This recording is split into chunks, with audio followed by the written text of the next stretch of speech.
that COVID-19 screening here in Minot is coming up, and President's Day is tomorrow. How will that impact your city services? It's all coming up ahead with This Week Ahead.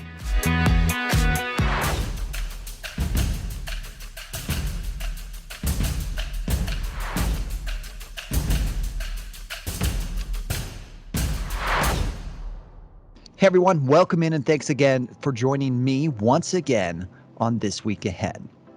So I'm not really breaking news here, but it was cold this week. Thankfully, This Week Ahead, it looks like we get a break from that polar punch that we just dealt with. But I wanted to take a minute to do two things. One, give thanks and recognition to our men and women that work for the city of Minot that went out and sort of toughed out a wicked stretch of weather to continue to execute our mission, and that is to serve you. I also want to highlight the dangers and difficulty of their respective jobs when we have stretches of this sub-zero temperatures like this. For many that work here in the city, excluding myself, I sit behind a desk behind a microphone. But for others, it can be a very satisfying but very grueling job, all at the same time. From our heavy equipment operators to our sanitation crews, our fire and peace officers, techs, specialists, operators, I can go on for about an hour. Point is, all 400 plus employees we have do essential work regardless of the weather and circumstances. Case in point this week was in Southwest Minot where we had a water break. It was 23 degrees below zero for our air temperature, and dozens of homes, at least dozens, were left without water. We had to have a crew there in the cold trying to find, diagnose, and fix that leaking water main. They did, of course. And they did it because it's their job, sure. But they also did it because they care. It didn't matter that when you went out there, you lost sensation in your fingers after just a few minutes. These guys were on it. I went out there too for what felt like an hour, but it was really no more than 5 minutes. They were in great moods. They were working to fix water gushing out of an underground pipe. Cold, wet. It didn't matter. It's a story that's so common for our employees. It doesn't seem like anything special, but it really is. When you go to turn on your shower this morning, it's because of them. And that is important. I want to bring in our Assistant Public Works Director, Jason Sanderson, now to sort of help me highlight both the dangers of working in weather like this, which we just experienced, how it helps to motivate a team to take on those kind of dangers in this weather, and what really can happen to infrastructure and equipment when we get to these Arctic level temperatures. Jason, welcome and thanks for dialing in. Great to be here. Yeah. So Jason, first off, you and our Public Works Director, Dan Jonason, you guys manage not only the largest city department, but certainly the broadest as far as what you do. You know, you have things from water and sewer, streets, you have the cemetery, city transit, and our city shop, just to name a few things. When temperatures get this cold, what is the top concern for your department? A lot of our departments, they have certain things that they do, during the year, and it's just, with the change of seasons, kind of comes a change in tasks. Street department goes from patching streets and fixing streets to, plowing streets and snow and ice control and things of that nature.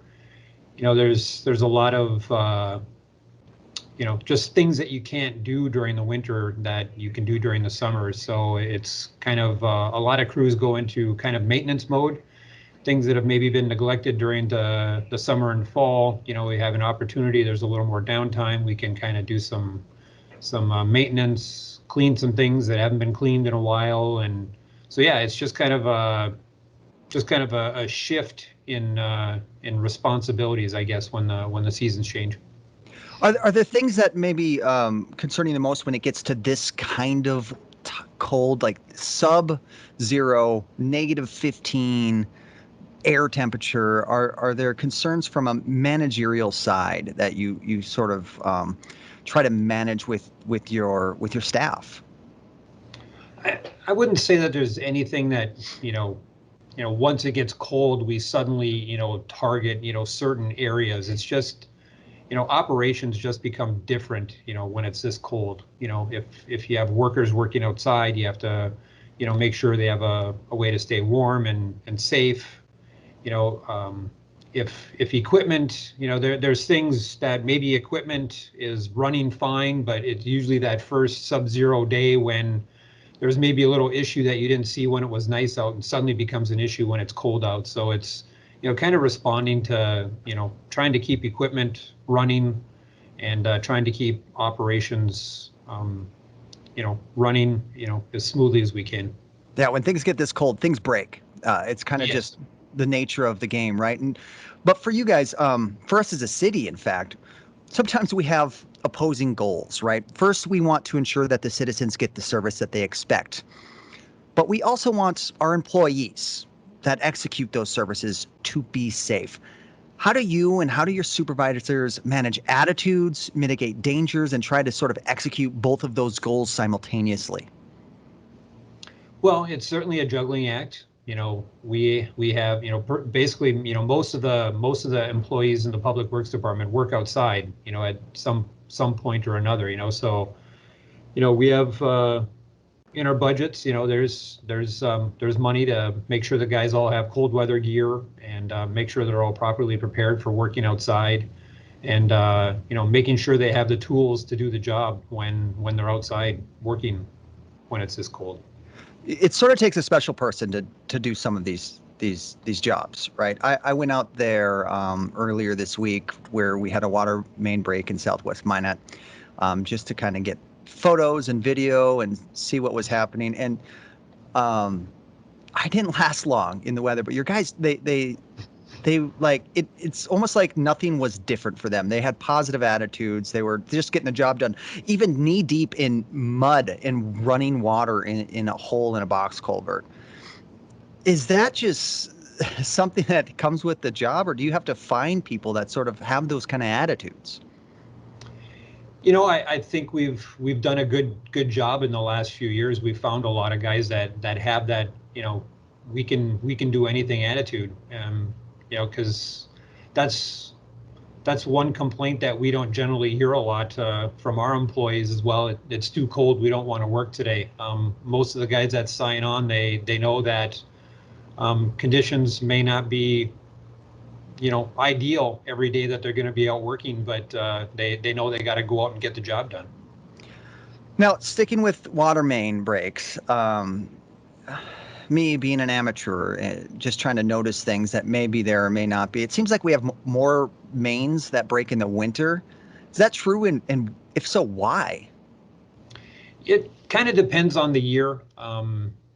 This year, I guess I wouldn't say that, our incidences of water main breaks are necessarily up, but you definitely notice them the most during the winter because they're a bigger pain to work on. They make a bigger mess because when the water comes out of the ground, then it all freezes, and it requires, different departments to come out to mitigate slush and ice and try to get the roads, clear and passable. But certain years when we have frost, like this year, we had a cold October, but then November got pretty nice. So, we're already to the middle of February and we're only dealing with about 3 feet of frost, where generally this time of year we would probably have, probably close to 4 feet, so, but as that frost pushes deeper into the ground, it can cause the ground to shift, and that can generate breaks and different issues with infrastructure. Yeah, and it seems like it just kind of takes longer to kind of solve those problems too, just because of the nature of the weather. At least that's what it seems when it's this cold. Yeah, normal construction equipment, when they can go out there and they poke some holes in the asphalt and then they can start digging, where when you're dealing with 4 feet of frost, now you've got a different piece of equipment to break through frost. And so, yeah, it's just everything, like you said, everything takes longer. It's just it's more difficult. Now, is there anything that we can do from the citizens, the user side, to help mitigate any issues that Public Works may have on our water or sewer infrastructure or anything like that? Is there anything that we can do to help manage and improve the circumstances? Probably not. Be patient. When there's a break, we don't want people out of water any longer than they want to be out of water, so generally when a break comes in, we don't stop working until it's fixed, because we know that there are people that are out of water, so there's really nothing that citizens can do to prevent water main breaks. We're just dealing with a lot of old infrastructure that at some point in time needs to come out of the ground and be replaced, but we're trying to get caught up with our maintenance dollars. So it's just a lot of the breaks are just old deteriorated pipe that's served its useful life. All right. Anything else you'd like to add for me, Jason? I don't think so. It's that time of year, and like I said, responsibilities and goals kind of shift a little bit this time of year, and that's kind of the mode that we're in right now. Before you know it, we'll be into spring, and then we'll shift those responsibilities and goals right back again. Well, yeah, I mean, winter didn't start until the first part of February this year, so wild, right? Yeah, I mean, we're usually dealing with, a couple weeks ago we had 45 degrees in January, so totally unheard of. So. I miss those days already. All right, here's to looking forward to a few more of those in just a couple weeks. Thanks, Jason. I appreciate your time. Thank you. All right, now I want to make sure that I share some more good news regarding the ongoing fight against COVID-19. While the pandemic rages in many parts of this country, the state of North Dakota is among the safest states right now. That fact was the focus of the governor's most recent press briefing. And so among the 50 states and the 2 additional reporting, North Dakota, this is a list you do want to be on the bottom of. We have the lowest national ranking on test positivity in the country this week. So that's very positive. Again, great job, North Dakota. During the conference, the governor pointed out that we have done essentially a heel turn as a state. Far cry from what happened in November. North Dakota is now ranked the 3rd lowest in the nation in deaths and 3rd lowest for new cases, all according to the latest White House report on COVID-19. This is welcome news to all of us as we are continuing to get more and more people vaccinated, and we take those little baby steps towards a post-pandemic world. Of course, the vaccination tiers continue to roll on. I encourage you to contact First District Health Unit if you have any questions on that to see your eligibility for vaccinations as we continue to move on through. Now, among the many topics discussed at the governor's press briefing just this past week was the use of rapid COVID-19 screening, or the Binax Now testing, to sort of help detect carriers faster in all of our respective communities. We have that rapid screening here in Minot. We have for about 2 months. Of course, it's at Fire Station number 1, which is right off of 20th Avenue in Southwest Minot. This week ahead, though, there will be a change to the hours that we provide that screening service. We've seen a decrease in usage, but then we've leveled off for the last 3 weeks or so. Or about 500 tests a week is what we're operating at right now. But we're reducing our hours to 3 days a week. And this is kind of optimized for where we're seeing the most people going to get tested. Here's what that schedule is going to look like this week ahead. Monday, testing will be provided 8 to 2 at Fire Station 1. And then Thursday, 2 to 7, and Saturday, 10 to 2. This is a reduction of hours, so be sure to plan your testing accordingly. You'll want to make sure that you pre-register as well at testreg.nd.gov. Something else has also come up a time or two regarding this screening. Now, these rapid antigen tests, they're not like the PCR tests that we've known since roughly the beginning of this pandemic. In almost any case, these rapid antigen tests aren't actually compliant with international travel requirements. So, for example, if you're hoping to hop on a plane and go to Canada, you'll still need to get one of those PCR tests from First District or from Trinity. These rapid screenings won't get you on a plane and get you into your destination safely. So keep that in mind if you're one of the many that are trying to do international travel right now. Make sure you check with your airlines, check with your destination requirements, and make sure you get the right test. It'll save you a lot of headache later. And of course, if you are feeling any flu-like symptoms or a loss of taste and smell, please be sure to stay home, get tested, and be as cautious and courteous as possible. Coming up this week ahead on Monday, well, the city offices will be closed. This, of course, is due to the holiday of President's Day. That means city buildings like City Hall or Public Works, they'll all be dark. There's no residential garbage collection on Monday as well. The next pickup day, if you have that Monday-Thursday collection, will be that Thursday on February 18th. City of Minot landfill, however, is open on Monday, 8 to noon. Also open on Monday, the public library. They'll be open from 9 to 7. And our city transit, our buses will be running their normal schedule on Monday as well. If you have any water service emergencies, which we know can be the case, residents are urged to call the emergency line. That's 852-0111.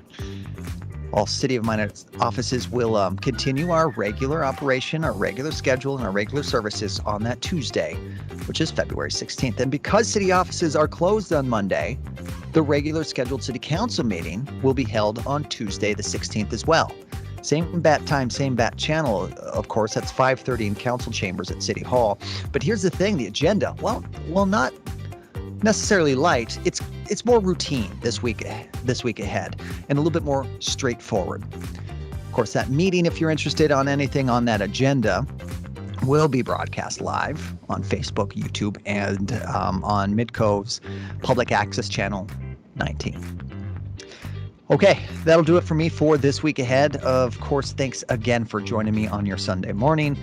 I appreciate it. Don't forget to like and subscribe to the City of Minot social media pages. Of course, if you want to hear this at your own pace as a podcast, we are on Apple and Spotify. Give us a download, a subscribe, give us a rating, whatever you can do to help us get the word out. If you have any questions for us to answer on a weekly basis, we're open to all of those.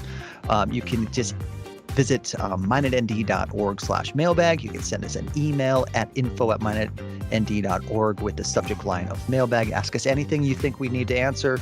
We'll do our very best to get you what information you can. Thanks again. And of course, enjoy this week ahead.